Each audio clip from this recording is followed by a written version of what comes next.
work on how to use your arms differently or put you in positions where you learn to calm yourself. And I'll do stuff with bubbles. I'll do different things where Yo, what is up? This is Christian D. Evans, host of Journey with Christian D. Evans podcast. And I just want to share with you real quick. Thank you. Thank you so much for listening to this podcast. It really means a lot to us, but also our community. And, if you like this, please share this with your friend, your family, a colleague, someone that you don't even like. Definitely share that with them. And then also leave a comment and a review for us. We really do appreciate that. And show our guests some love if you find that this episode really resonates with you. Secondly, also want to share with you some really awesome news. I've had the Fortune Opportunity Network and have incredible guests, 8 and 9 figure entrepreneurs, CEOs, and founders on our podcast. And what we've done is we've actually been able to open up a Be Uncommon If You Can Mastermind, where we're able to open up the door for so many of you, right? Those that are 6 figure, 7 figure entrepreneurs that are scaling, that are struggling, that really want to level up their game, their business, their life, whatever it is. I'm able to open up that door for you with this Be Uncommon If You Can Mastermind. Now, we're only taking a select few of individuals. So what you'll need to do is go to christiandeevans.com/mastermind dash now. And the link is actually in the description as well.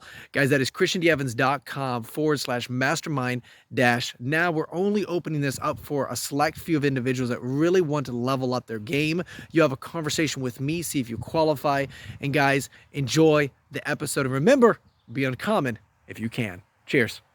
Thank you so much for tuning in to Journey with Christian D. Evans podcast. I'm your host, Christian D. Evans. And guys, we have someone very special on today. And the reason why is because not only is she a high performer, but she's just an active individual. I'll tell you what, she actually she did running 10 ultra marathons, including 40 plus marathons, including 100 miles, but much more. She founded the PABR system, which is the reason why she's able to do those extreme things that we're going to dive into today.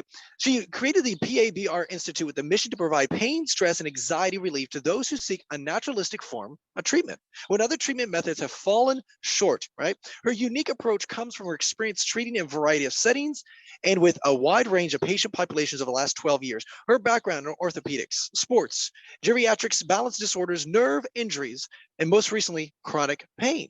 And influences from coursework at the Postural Restoration Institute gave her the foundation to develop this treatment method to address a wide variety of painful, restrictive conditions. Her methods have helped countless people reduce and eliminate pain, stress, anxiety, orthopedic surgeries, sleep issues, and the need for medications. She also co-authored 2 Amazon #1 best-selling books, Don't Quit, Stories of Persistence, Courage and Faith, and Success Habits of Super Achievers. Please welcome my guest, Dr. Amy Novotny. How are you doing, Dr. Amy? I'm doing well. Thank you so much for having me, Christian. It's nice to be here with you and your audience. Awesome. Well, I'm really excited about diving into this because not only did you create the PABR system, but you obviously applied that into your daily life, right? At a very, very high level, being able to achieve those incredible things, and not only just professionally, but obviously those extreme things that I think are extreme. So let me ask you first, Amy, kind of tell us the story. How were you able to create that? Kind of dive into that a little bit. And what were the hurdles that you had to face personally to be able to overcome it? So yeah, I got my doctorate in physical therapy, and I was a traditional physical therapist, worked in the sports orthopedic world, did some chronic pain, vestibular stuff, and I knew it wasn't the end all. Like, I'd work with people, they would get better. I was considered one of the better physical therapists in the Phoenix area, but there were still people that it's like you couldn't touch their pain. They were in chronic pain, and when you saw them, they just had so much going on. And so I started looking at just how can I approach things differently. And there was a place that recruited me to become a director of one of their clinics, and they said, I want you to start looking at this Postural Restoration Institute, some of their teachings. And so I did. And they look at different asymmetries in your body and how that influences your movement, and they touch on the diaphragm. And at the time I was running, and I'd run several marathons already, and I was very close to qualifying for Boston, but I hadn't quite gotten there. And so I started to play with my own breathing mechanics, not breath work in the traditional sense of let's practice holding for 4 seconds, blowing for 4 seconds, or box breathing, or different types. But it's like, how can I really maximize use of the diaphragm and not belly breathing? Because belly breathing is not diaphragmatic breathing, but like true diaphragm use. And how do you support your diaphragm? So I started playing with that and also playing with my body position. And I realized that I could run 8 miles on the treadmill at a very fast pace, get off and not have to stretch, foam roll, or scrape. Like I got off and I felt, wow, like I felt like I just got on. And I realized I had just shifted my body, but I didn't really know what it was. And I had to keep playing with it to make sure I didn't think I was just, hallucinating or just making this up in my head.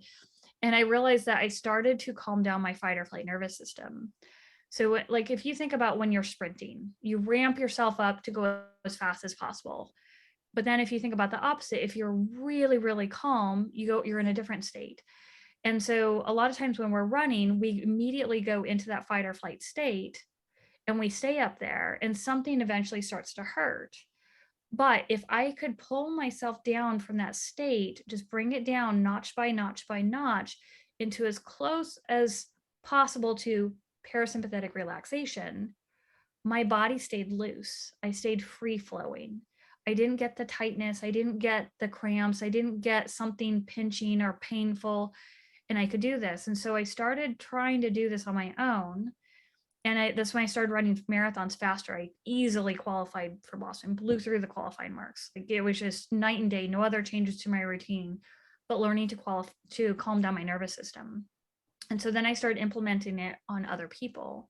So people that came in for traditional physical therapy, I said, hey, how would you like to be my guinea pig? Can I try this on you? And some people said no, I'll be honest. They said no. Some said who knew me, like, okay, whatever, I mean, sure, whatever. But they started getting better faster, like a lot faster, faster than traditional healing timeframes. And so I was like, okay, I'm on to something. What is this? What am I on to? I can do this. I got to figure out the process to this. Why is it working on some people but not others? And so I just experimented more and more and more. And it's great. And you would think, okay, wonderful. Why wouldn't everyone support her? But I didn't have support. I had doctors who said, no, you can't do this. If you have people blow up balloons or blow into straws, no, we're not going to send people to you ever again. My boss at the time was not very happy with me because balloons would pop or there would be noises. And he had a set of patients who are looking over and watching what I'm doing and like, okay, that's cuckoo. We don't know if we want to come here. So I had a lot of pushback and I went home for about 3 years. I went home every night and there were tears. Like I was in anguish. I'm like, okay, I'm on the cusp of something. I don't know what it is. I don't know how to define it. I'm helping people, but I have all this resistance. And I literally had to push through for about 3 years. And then I had a doctor that had a patient who I knew personally, and I helped this young gentleman. He's a baseball player. He had a nerve injury, and he healed about half the time as normal. And the neurosurgeon, or there's a neurologist in the Phoenix area, is one of the top ones at the PABR Institute. He said, "Who are you seeing?" And so the young kid in the family said, "We're seeing Amy." He's like, "I want to talk to her. I want to know what she's doing." And so we met and he's like, "I'm sending you all of my worst cases, people that can't get better with traditional methods of physical therapy, chiropractor, whatever." He said, "We're going to send them to you." And so he started doing that. And I mean, things that I didn't even know were possible to happen to the human being, like, and you can still survive. The most bizarre things I've ever even heard of. I just started working with these people and they got better. And so then it kind of branched out from there. And then eventually I got hired to travel around the world to keep a guy out of a knee replacement and a rotator cuff surgery, going all the way to the Arctic, Antarctic. And then once I got done with that, I said, okay, time to start my business. And I have to start helping people on a grander scale, which leads me to where I am now. I love that because see, not only were you facing obviously, just a ton of just negative feedback, right? Then obviously something broke and you found a one opportunity, right? That led into just remarkable things. However, though, during that time when, all else was just, you're getting negative things, shoved in your face and said, don't do it. What kept you going? Was that just intuition? Like, hey, I know that this can produce results. It's produced results in my life. It's producing results in others. Or was it just more of like just stubborn just tenacity, I guess? Um, Part of it is stubborn tenacity. I'm always been the type that if I'm afraid of something, that's exactly where I'm heading. Like, I have to get rid of this fear. I have to go through the most challenging things. And part of it was I would remember certain cases of certain people who got better so quickly because of what we were doing. Because there are times I would have doubt, like, what is it about this person that I can't figure out, and why are they not getting better? And I just have to go back to, okay, this person, it worked for them. I know this stuff works. So I have to get better at communicating. I have to get better at somehow transferring my knowledge and what I can sense and feel into that person's body. And so, I mean, those two things, my stubbornness and my evidence of different people getting better so much faster, were my two things that I just held on to for dear life. Like, okay, just keep pushing through. Even if this is bad, there has to be some kind of benefit to this, to the greater good. And I have to keep pushing through. I will regret it the rest of my life if I don't.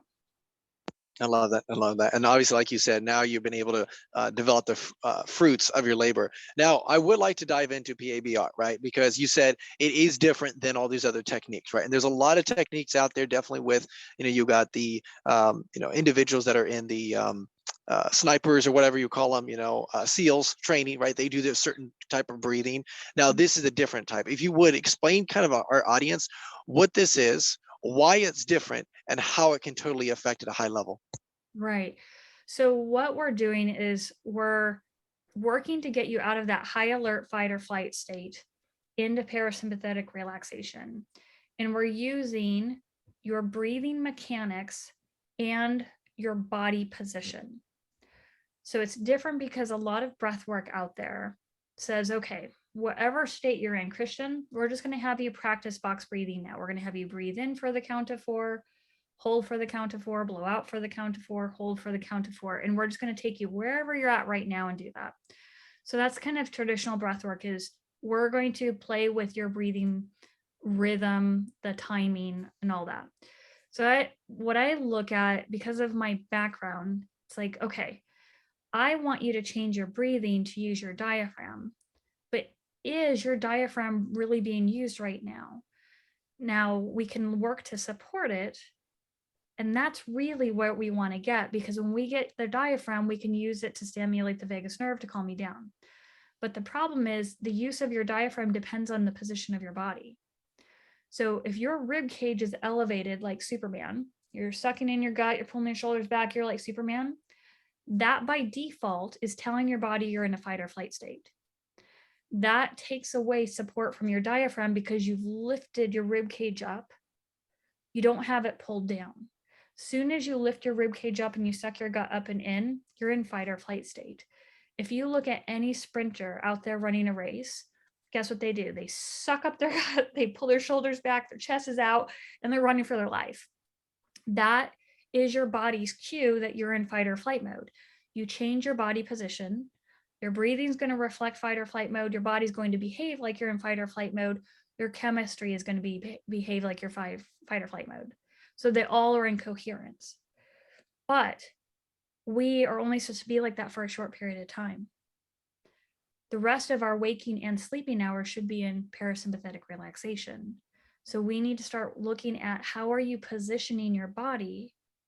Because we want things to be in coherence. So we need to get the body positioned into relaxation mode so that your diaphragm gets supported, so your breathing reflects a relaxation mode. So when you do breathing, your body calms down, it releases that tension in the muscles that put you on guard, that put you in high alert mode, that puts you in freeze mode or fight mode or flee mode. But the problem is we have so many mental, emotional stressors that are going along in our life, relationships, work, finances. We have all of that. And then we take our body and we put it in fight or flight mode.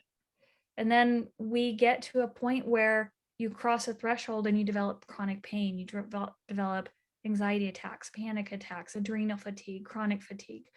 We get to that point because we've crossed a threshold. And now we may do things like meditation to help. You might do yoga to help. You might do some type of journaling to help. You might even try some breathing and breath work to help. But that might bring you down a level. But if your body is not matching what's going on with your mind and your emotions, there's some incoherence there. And so you truly can't relax, because if your rib cage is still up, your breathing's not going to be in relaxation mode. It's going to be in fight or flight mode.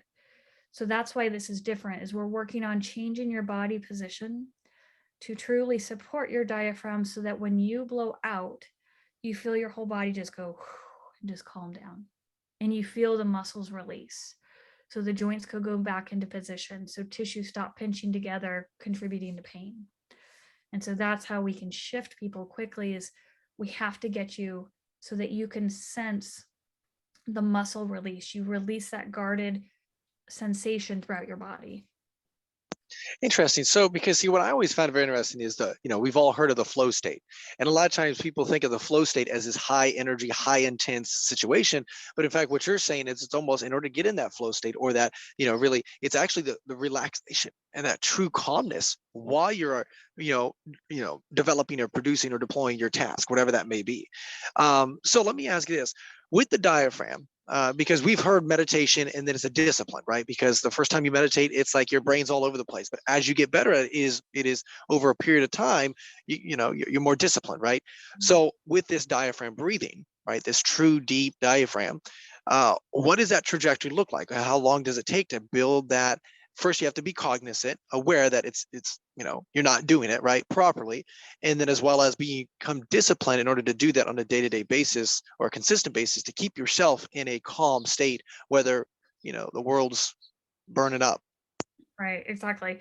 It is a process. So just like with meditation, it is a process. And part of it is, first, you have to work on changing your breathing and learning how to do it like sitting. How do you do this sitting? How do you do this lying down? Lying down on your side, lying down on your back. How do you do it on your hands and knees? How do you do it when you bend over to pick up something? How do you do it standing? So there's a process, and each position is slightly different, because your lungs are closed off in certain positions, or you're trying to force them open in different positions. But then it's a matter of, okay, we worked on calming you down and we changed your breathing, but now how do we keep you there? So if we don't make you stable in that relaxed state, you're going to revert back to your old patterns.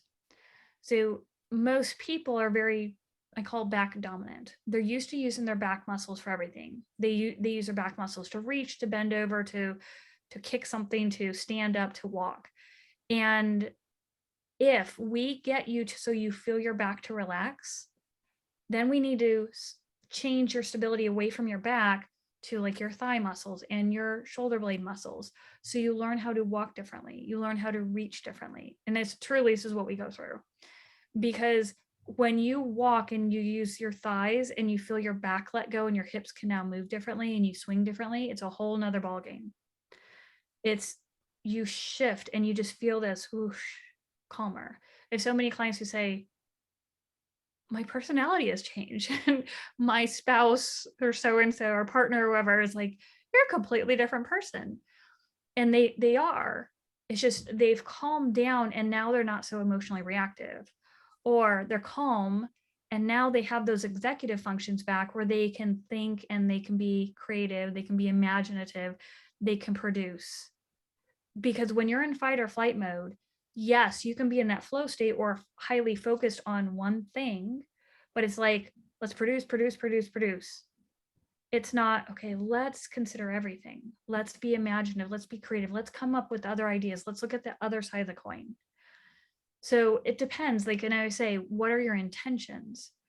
If you want to be in high alert mode, by all means, let's do the opposite of what I'm teaching. You can be in high, fight or flight mode, and you can do that. But do you want to improve your health for the long term? Then we need to get you more into parasympathetic relaxation for more of the hours of the day, because we don't want adrenaline pumping through you 24/7 or cortisol levels at a higher level for 24/7. We want you to be able to sleep. We want you to not go with the method, I'll sleep when I die, but instead I really want my 8 hours of sleep because I know I'm going to produce better, more efficiently, and use less energy if I have sleep because I know how to relax. I know how to calm down. I know how to function at a peak performance instead of let me just do as much as I can and then I'm going to crash and burn. So, Well, see, and the reason why I like talking about this because it is a misconception in today's world, right? You hear Elon Musk when you talk to him, you hear Gary Vaynerchuk and their crazy schedules, and a lot of people are trying to be in that situation. They're pushing 70, 80, 100 hours, right? Because I have to, right? Because we have to hustle. And then there's this concept of like, obviously, life, work-life balance, and I never want to be that person, whatever. But what I found very interesting with what you're saying, Amy, is that it's, hey, you know what? I can work crazy hard but very calm. I don't need to be in this just hectic mindset. And I think sometimes we have this misconception of that. So let's kind of dive into maybe some of your client stories. Like, what have you seen? I know you mentioned some of the pain, the back, the relief, the personality, but let's kind of dive maybe one or two examples, if you would be willing to kind of share kind of the before and after because of this. yeah. So, I mean, we can talk a pain example. So a lot of people, as they get older, they're like, okay, I have some pain here. And you go to the doctor, like, okay, your bone on bone arthritis, it's caused by arthritis. And I say, time out now. I say, let's look at this a little bit differently and see if it's really arthritis causing your pain. What often happens is as we get older, our stresses are very additive. So right now, if you heard a loud bang and you jump, you can feel your body tense up. Now, if you look around, you're like, oh, that was just a car backfiring. You can mentally and emotionally clear yourself and you'll be fine. But if you don't stop right there and clear your body and let the muscles release that tension that they developed, your nervous system is going to adjust to that. And I have a theory, and I challenge this all the time with people. I'm like, your body has responded to all those stressors that have added up over life, and your muscles have tightened up and tightened up and tightened up, but you didn't know how to stop and let them go. And so I have a lady, she's retired now. She was a psychologist, she's a psychiatric nurse. She was scheduled for a joint replacement back in 2016, knee bone on bone. And I started working with her. And within 2 visits, well, after the first visit, she came back, she said, how quickly is this supposed to work? And I said, well, I expect changes right away. Like, I really expect you to change right away. And she said, well, the pain went away, but I don't know if I really believe this. And she had been doing daily anti-inflammatories for a decade and doing 3 injections, cortisone shots, hyaluronic acid, three per year for a long time, just to be able to work. And she liked to travel around the world to do photography in, crazy places. And she felt relief. And I said, and I didn't even touch her knee. And I said, I expect you to feel changes. And so after the second one, she's like, the pain, it's not coming back. And I said, okay, well, but we have work to do because you may have felt relief, but you haven't really changed yet. You've slightly changed, but you don't really get it. And we were working on getting her rib cage down to have her breathe differently, to get her pelvis to relax. So her bones went back into position. And after that first week, she canceled her surgery. And it was 2 months out and she canceled her surgery. It was supposed to be August of 2016. And she has never had another injection or anti-inflammatory. And she never had the surgeries. And she's been traveling all over the world, Antarctica, climbing in and out of zodiacs, going up and down. And she's in her late 70s now. I mean, I've done this with naturopaths as well. I have a well-known naturopath in the Phoenix area that works with a lot of major league sports teams around the country, travels all the time. And he was being active, a young guy being active, tore his ACL, MCL, and little tibial involvement. And he had just heard of me and he brought someone else to come work with me because he didn't really believe what I did. And after I worked with that person, he saw the facts. I said, get up on the table. I said, I want to show you some stuff. He's like, no. I said, come on, get up. Don't be afraid. It's fine. And he was like, I already know breath work. And I said, just try this. I want you to breathe differently. And it's going to go against what you think for breath work, but I just want you to do it. And we got his leg straight. And he came in with a brace on, limping, got his leg completely straight. This was 2 weeks post injury. And then I sat him up and he was freaked out. He's like, I can't believe you just got my leg straight. And I said, now we'll sit you up. We're going to get it to bend. He's like, no, it's not possible. And he calmed his rib cage down. He did everything that we went through and his leg bent. and he got off the table and he was barely limping. He never used the brace again. And five sessions later, 5 weeks later, he was back to playing tennis, and he never had the surgery. But it was all had to be related to his nervous system. And you can do this with people with anxiety and major levels of stress. So I do this with a lot of different business executives and business owners who are ramped up, just like you were mentioning. And you get them to change the way they're sitting at their desk all day. You get them to change the way they're exercising so that they understand how to calm their body when they're exercising. And all of a sudden, everything just calms down for them. Now they are not emotionally reactive. They aren't so maybe stern with their employees. They can take in the stresses of the business, and they feel their pain goes away, their stress goes away, their anxiety goes down. So it works with that as well. And kids with ADHD, I work with the parents and the kids and work to calm the kids down, but often work with the parents first. So it's kind of all different levels of different types of people. Sleep as well. Newey Scruggs, he's a sportscaster for the Dallas Cowboys in Dallas, and he was having trouble sleeping, and he was having trouble with his broadcasts and just being calm. So I worked with him, and he slept through the night for the first time in years.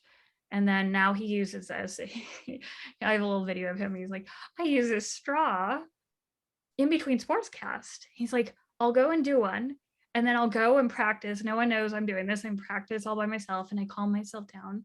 And then my energy level is cleaner. It's not so chaotic. It's like, now I can speak differently, and his broadcasts are better. So it works on all different levels. It just depends on what is a person's goal. But the common theme for all these people is that fight or flight nervous system. And what are your intentions with it? Do you want to have chaotic energy?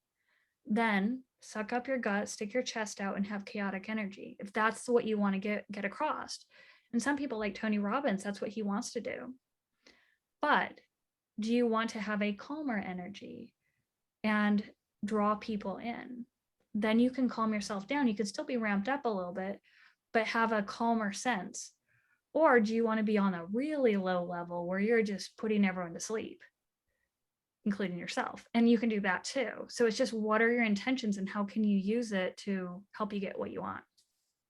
See, what I find so interesting about this at a very deep level is just like you said, first of all, we have these programs subconsciously, right? And we understand that, right? That we're run by emotions, definitely, like business people and just people in general, right? And we are run by those emotions, and we got to be cognizant, aware of that. So I find this so interesting. Now, with this, with, like, let's say, for example, specifically with the stress, I know a lot of women in particular, but a lot of people in general that struggle with anxiety and stress. So hypothetically, let's say you're working with someone in that regard, right? And they've struggled with many, many years. They're going to counseling. What would be your solution? What would be your way of, working through that process with them? I'm just curious, what does that look like? Yeah, so I usually do as a package of 6 sessions.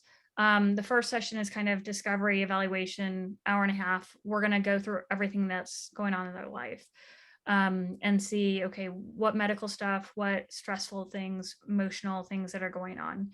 And then we start shifting the way that they hold themselves immediately. Because one of the easiest and quickest ways that you can get your body to feel calmer is changing the position and basically getting yourself more in a curled fetal position. It will feel like slumping for a lot of people, especially high performers who are used to sitting on the edge of the chair, sitting on a bouncy ball, and we're like, okay, I'm working on my core while I'm I'm exercising while I'm typing and creating, and I'm, go, go, go, go, go. So if we can take you out of that and start right away, I'm like, okay, we're gonna make you sit in this chair, make you sit all the way back, put your feet up on a platform so your knees are higher than your hips. And right away, they're like, oh my gosh, I feel relaxed, but I'm slumping, I'm slouching. Like, I can't be this. How can I be this? And there's this whole mindset we have to go through. You're not being a slob. You're really not. And so we have to go through that and look at why do you think you're a slob just by sitting back in a chair? Because we are taught that you have to be on all the time. But if you look at, sitting is ultimately a position of relaxation. The reason we have a chair is so you can rest. So if we can match that with the purpose of a chair, then a person's body starts to let go. And then we change the breathing. And so we give them some basic positions to get started with. And then the 5 follow-up sessions are, okay, let's see what your body retained. Now we're going to put you in some other positions. We're going to probably have you on your back with your feet up. We're going to teach you how to use your hamstrings and your inner thigh muscles to stabilize your pelvis so your back muscles can relax. So that as you breathe, your body calms down, but you don't lose a sense of stability. So you can have your anchor, you feel grounded. And so your body and your rib cage just calms down, and you feel the wave going through your body, and you feel your breathing goes differently. And then when you inhale, inhalation no longer becomes this fight or flight portion of breathing. It becomes this controlled, and you feel your body almost detach. So you don't need your rib cage to breathe. You don't need your neck and your shoulders and your back to breathe, but you feel your lungs just inflate, and it's almost feels like this passive motion, but it's really your diaphragm is just being active and drawing air in. And so then we have to work on how to use your arms differently, or put you in positions where you learn to calm yourself. And I'll do stuff with bubbles. I'll do different things where, depending on the person's lifestyle, I want to give them different positions and things they can do that will integrate into their life. So it's like, okay, if you're on the computer all day, I'm going to give you things while you're sitting. So you can just do this for a minute in between meetings. Or you can do this if you're standing all day. I'm going to give you something where you can stand and you can practice this for a couple minutes right before lunch. So it's just little bits that we're trying to break up your nervous system habits. And then from there, your body starts to change. And then you'll catch yourself and you'll try to revert back. And you're like, oh my gosh, I feel awful when I do that. Why did I ever do that? But you just don't know. We're just all, a combination of all of our habits that we've developed, and you don't know what you don't know. Well, it's very applicable, like you were saying, right? It's not, you can't make an excuse like, well, I don't, I'm out in construction, so I can't do this. No, she'll find a way to be able to say, hey, do this and do that. So it's really applicable to whatever you're doing, wherever you're going. Now, one of the things I wanted to mention as well, what I find so interesting about the health industry is that, and we can all talk about it, but it's very reactive, right? You go through life and it's like, okay, hey, put a Band-Aid on it because whatever, right? Here's medication, here's this, right? And that's another conversation for another time. But what I love what you're doing, Amy, is that you're getting to the root of the cause of the problem, right? Hey, you have chronic, you have arthritis, you have these certain things, and a lot of individuals would just say, oh, well, here, just take this pain medicine or something like that, right? And you're getting to the root of the cause, and you identify it. And what I always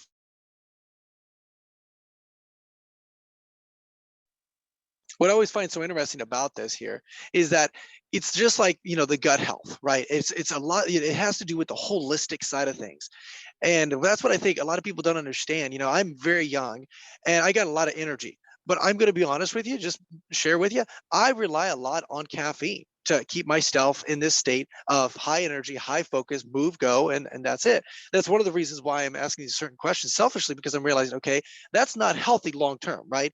I can withstand that because I'm young or whatever, but also do know that's a crutch, because in reality, I could actually have very organic, calm, intense energy still that can still, and I think produce the result is probably a lot better and healthier long term. And so I'd love to get your response in that regard. Yeah, and something that you pointed out with going from caffeine to caffeine to caffeine, that's scary to me. I used to be like that too. I used to do a 6-pack Mountain Dew a day. This is before my health days. And I've since learned, I've read Matthew Walker's book, Why We Sleep, and caffeine blocks adenosine. Adenosine is a hormone in your body that creates something called sleep pressure, the desire to want to go to sleep. So there are receptors in your body, and adenosine will go into it as the day progresses, and that gives you more pressure to go to sleep. Well, caffeine blocks adenosine from going into those receptors. And the problem is, about 6 to 8 hours, when caffeine falls off of these receptors, you have this huge wave of adenosine that goes in, and that's when you feel like, ugh, I can't move, I'm so tired, I need another caffeine hit. So caffeine then comes in and then blocks the adenosine from building up anymore, and so you go on with your day. But the problem with that is that also puts you in this fight or flight status, because it's not allowing your body to go into its natural rhythm to allow you to be able to have restful sleep. The other thing too, the problem with caffeine is, if you are caffeinated and you're kind of superficially and chemically ramped up, and then your body responds to that, and you're doing that all day long, when you close your eyeballs at night, you have no signal then to actually rest and go to sleep. And the problem then is, your body has been trained structurally to be put in fight or flight mode. And then just by closing your eyeballs, your body's still structurally in fight or flight mode because your rib cage is high, your back is on. And so you can't get restful sleep. You might be able to sleep, but you don't feel rested. You don't feel calm. You don't feel like you can just let go and your mind turns off. And so that then becomes a problem.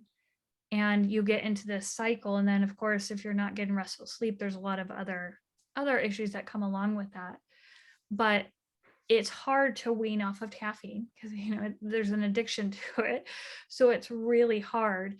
And so what I tell people is, when you start to wean off of caffeine and you start to practice some of the stuff that I go through, is you may want to sleep for like 4 hours after we work together. Let yourself do that. That's your body's signal you need to catch up on sleep. And as you wean off of it and you realize you can control yourself, it's really nice to not to feel like you have to have something to get through the day. That instead you can watch your behavior and you can modify your position and your breathing to either ramp yourself up or to calm yourself down. Over the long term, that's a much healthier way to approach yourself. And, it's nice to be healthy, but I totally understand there are times where people want caffeine to get through stuff. It's just, I would be very careful with it for long term. No, and I'm very cognizant of that, Amy. That's one of the reasons why I brought that up, because it's like I've done a lot of research in that regard, and I started realizing, my dad is at a certain age where he's getting arthritis and stuff like that, and I do understand, and I've heard this numerous times, where a lot of people that are age 40, right? Like I think J Lo was talking about this. I was talking and listening to her interview, and she was, she said, I feel healthier now because she's becoming more cognizant than I was in my 20s, and the reason why is because in your 20s you're like, man, whatever, I can drink, whatever, all sorts of stuff. You're not proactive, right?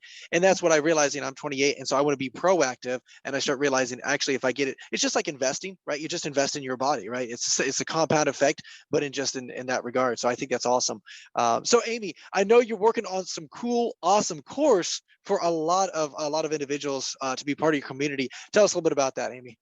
Sure. So starting in July, I'll be launching a group cohort course. So instead of like a video course where you just hear me talking and you kind of follow along, this will actually be a virtual course through Zoom. It's live. So I'll be taking about 20 to 30 people. I'm going to keep it lower. It's not going to be bigger than that. And I'm going to guide them through this process. And so we'll be meeting twice a week, and we'll be going through this process. You'll be learning how to change your body position, how to change your breathing to alleviate those chronic pains, the stress, anxiety, sleep issues. We're going to be going through that over the course of a month. And so each week you'll be getting new information, new things to practice. And there'll be like a Q&A on a Friday just to help, what have you tried? What's not working? How can we modify things to help people progress? So that's going to be launching in July, just after the 4th. So it'll be July 5th will be the first date. And we'll be opening enrollment soon. So if people are interested, they can send me an email. It's Amy at PABRinstitute.com. So AMY at PABRinstitute.com. Awesome. I was just going to ask you, where can they reach out to you? And obviously, guys, she's also on social media as well. What are those social media links, Amy? Sure. So you can find me under Dr. Amy Novotny, pretty much on all the different social platforms out there. LinkedIn's the easy way. Instagram, I respond. Facebook, you can find me as well. But you can also just go to my website. It's pabrinstitute.com. Awesome. And guys, those links will be in the description below. So make sure you click on those, make sure you be part of that community, and just that incredible resource, guys. And again, one of the reasons why I wanted to bring her on is because I'm very aware of certain things that I need to work on personally. And so, Amy, first of all, I really just appreciate the immense insight that you've had, but also just the courage to keep persevering, right? That stubbornness to keep persevering, and obviously now being able to impact the people that you have now, which is awesome. Amy, is there any last words of wisdom that you'd like to share before we let you go? I just say be aware of your day. So I always have the mantra ribs down, belly out. So allow your ribs to drop down, let your bellies fill out. Most people don't like to do that. They're high performers because they like to have a flat gut, but just try it. Let your belly out, feel your ribs drop down, and you'll start to feel your body shift and change. So if you do nothing else, just give that a whirl, try it a couple times and see how you do. Awesome. Hey guys, that is Amy. My gracious, Amy, thank you so much again. And guys, that is Journey with Christian D. Evans podcast. Until next time, remember, be uncommon if you can.